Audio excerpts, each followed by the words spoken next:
안녕하세요. TQQQ 연구소입니다. 조금 전 밤 9시 30분 미국 6월 소비자 물가지수가 나왔습니다. 발표 직전까지 시장이 붙들고 있던 공포는 금리 인하가 늦어진다는 흔한 걱정이 아니었습니다. 금리 인상 걱정이었습니다. 이번 주 유가가 두 자릿수로 튀면서 약 2주 뒤 연방준비제도 회의에서 연준의 다음 카드가 인하가 아니라 인상일 수 있다는 이야기가 진지하게 돌았습니다. 그런데 방금 나온 6월 물가가 그 공포에 정면으로 찬물을 끼얹었습니다. 먼저 숫자부터 보겠습니다. 헤드라인, 소비자 물가는 1년 전보다 3.5% 올랐습니다. 시장 예상 3.8%보다 낮고 5월에 4.2%에서 뚜렷하게 내려왔습니다. 한 달 기준으로는 오히려 0.4% 내렸는데 시장이 본 마이너스 0.2%보다도 더 차가운 숫자입니다. 근원 물가, 변동성이 큰 에너지와 식품을 뺀 물가는 1년 전보다 2.6% 올라 예상 2.8%를 밑돌았고 한 달 기준으로는 전달과 똑같은 보합이었습니다. 시장은 0.2% 오를 걸로 봤습니다. 헤드라인도, 근원도, 월간도 전부 예상보다 차가운 전방위 디스인플레이션 서프라이즈입니다. 헤드라인이 이렇게 내려온 큰 축은 유가입니다. 6월 한 달 에너지 물가가 5.7% 빠졌습니다. 5월에는 휘발유 값이 물가를 밀어올렸는데 6월엔 그게 반대로 내려주면서 헤드라인을 끌어내린 겁니다. 여기까지만 보면 에너지 덕에 잠깐 내려온 것이라는 딱지를 붙이기 쉽습니다. 그런데 이번엔 속을 뜯어봐도 식었습니다.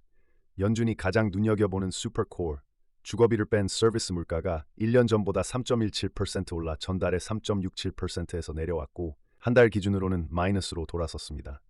끈적하다던 서비스 물가까지 식었다는 뜻입니다.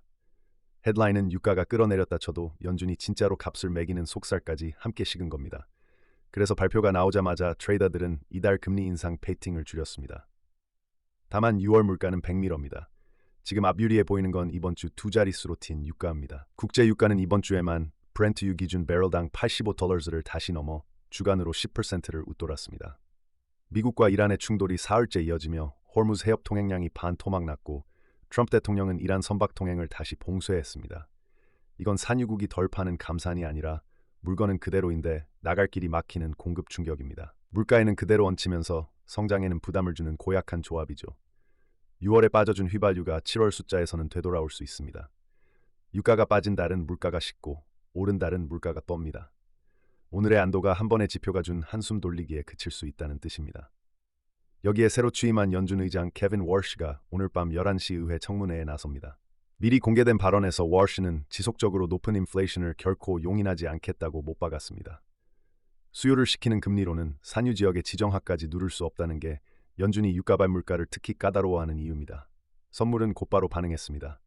차가운 물가에 인상 공포가 물러나자 나스닥 100 선물이 1.4% 넘게 뛰고 러셀 2000 선물은 1.5% 넘게 올랐습니다. 소형주는 빚 부담이 커서 금리에 가장 민감한데 인상 공포가 거치자 가장 크게 튀어오른 겁니다.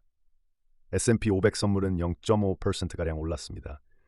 다만 지표를 앞두고 옵션 시장은 방어 쪽으로 기울어 풋거래가 코를 웃돌고 있었습니다. 그렇게 해지가 잔뜩 쌓인 상태에서 예상보다 차가운 숫자가 나오자 걸어둔 방어를 되갚는 손길이 선물을 한층 세게 밀어올린 면도 있습니다. 순수한 환호라기보다 잘못 걸어둔 공포를 푸는 움직임이 섞였다는 뜻이고 이런 되감기 반등은 첫 몇 시간이 가장 셉니다. 지수 사이 온도차도 있습니다. 다우 선물만 거의 제자리인데 IBM이 2분기 잠정 실적 부진으로 1987년 이후 최악의 하루를 향하고 있고 오늘 실적 시즌에 문을 연 대형 은행들이 예상을 웃돌고도 재료 소진에 밀린 탓입니다. 반대로 나스닥을 앞세운 건 반도체입니다. 어제 정규장에서 반도체를 3배 추종하는 SOXL이 14% 급락했는데 오늘은 키뱅크의 반도체 목표가 무더기 상향에 힘입어 어제 무너진 자리에서 되살아났습니다. 여기에 차가운 물가가 겹치며 나스닥이 지수 가운데 가장 앞서 나가는 구도입니다. 단 애플은 같은 키뱅크에서 아이폰 성장 둔화를 이유로 비중 축소로 강등당하며 반도체가 달리는 날에도 성장 둔화 낙인이 찍힌 대형주는 따로 논다는 걸 보여줬습니다. 오늘 밤 지켜볼 건 세 가지입니다. 첫째, 밤 10시 30분 정규장이 열린 뒤 이 안도가 밤 11시 워시 의장의 첫 청문회를 넘기고도 버티는지입니다. 취임 후 처음으로 물가에 대한 태도를 길게 밝히는 자리라 매파적인 발언이 이어지면 방금 물러난 인상 공포가 다시 고개를 들 수 있습니다. 둘째, 유가입니다. 6월 물가는 이미 지나갔고 시장이 진짜로 값을 매기는 건 7월 이후 물가의 유가가 얼마나 얹히느냐입니다. 호르무즈에서 배 한 척이 더 막히느냐가 다음 지표의 방향을 흔들 수 있습니다. 셋째, 은행 실적을 소화하면서 다우가 IBM이 낸 구멍을 메우는지입니다. 오늘 밤은 방향이 하나로 정해진 밤이 아닙니다. 차가운 물가는 인상 공포를 눌렀지만 그 공포를 만든 유가는 아직 그 자리에 그대로 있습니다.